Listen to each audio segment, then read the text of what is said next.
Next, we're looking at translating phrases. This means that we're going to take a phrase in words and turn it into an algebraic expression. So, for example, 3 more than the quantity 5 times a number n. 3 more than means I'm adding 3 to something. The thing that I'm adding 3 to is the quantity 5 times a number n. 5 times n would be written as 5n. 2 less than. That means I'm subtracting 2 from something. The sum of 6 and a number m. Notice that I've got 2 operations right in a row here with no numerical value in between. That's an indication that I'm going to need parentheses or a grouping symbol. The thing I am subtracting 2 from is a sum.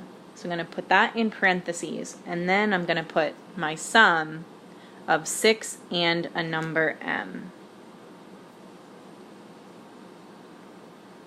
Right, one more. A number x decreased by the sum. Notice again I've got the 2 operations right in a row with no numerical value in between, which is that indication that I need a grouping symbol. A number x decreased by the sum of 10 and the square of a number y.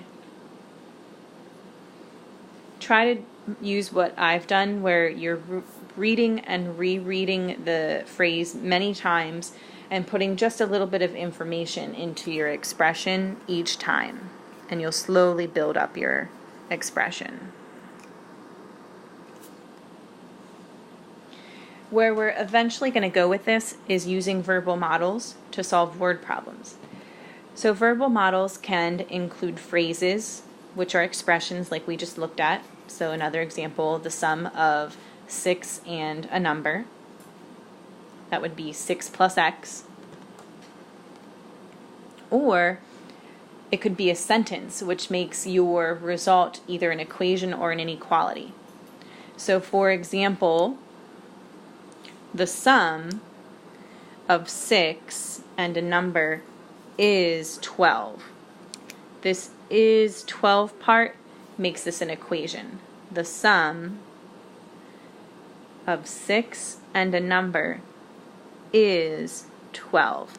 When you see is, use an equal sign.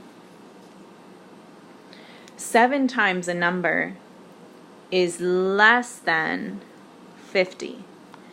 Instead of just is, which means an equal sign, we have is less than, which means use a less than sign.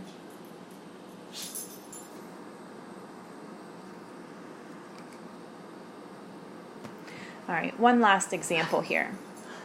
1/3. 1/3 means multiply something by 1/3 as a fraction. The difference. 1/3 means multiplying by 1/3. The difference means subtracting something. I've got 2 operations right in a row, which means I'm going to need parentheses. The difference between 6 and p is 8.